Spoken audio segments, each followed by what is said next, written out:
I were Richard E. Grant right now, I'd be looking for a light and somewhere to put my cigarette.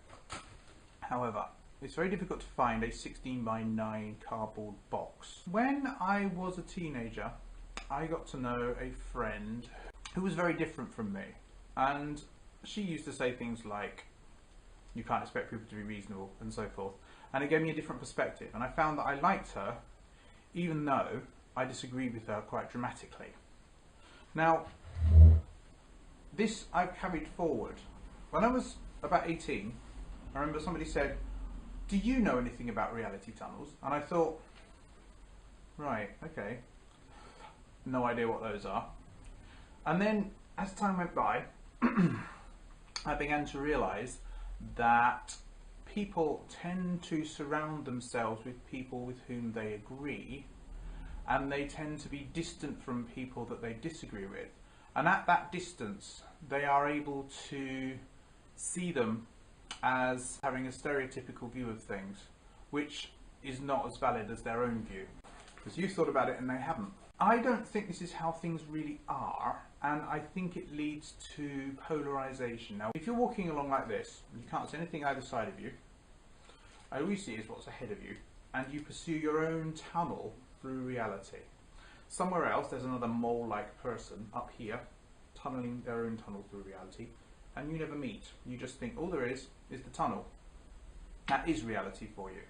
Now, recently, there's been a tendency towards personalisation of stuff on the internet, with the result that you only see the things that you agree with, and you only sometimes see the people that you agree with.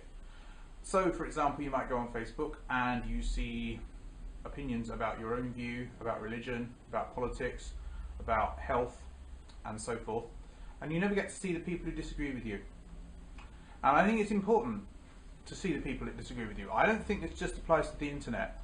I think this applies to life generally, and you see it more starkly on the internet, and there's a tendency for that to increase there, but there's nothing special about that. Now, if you have views that are unusual, or that are more nuanced, perhaps, than some people's views might be, you may end up finding yourself in an uncomfortable position. For example, I'll give you a couple of my views. My view about religion and theistic religion versus atheism is actually that the main issue is that people are polarised and they aren't prepared to take any middle ground. And I also think, and this is probably going to annoy some people, that people are polarised on the issue of vaccination, as in they think that the people who are opposed to vaccination, or the people who are in favour of vaccination, are just basically idiots who are thoughtless and don't have any opinions that are worth listening to, and that they are the people who really care about the health of the community. And that's not the case. And I actually think that this polarisation is a bigger problem.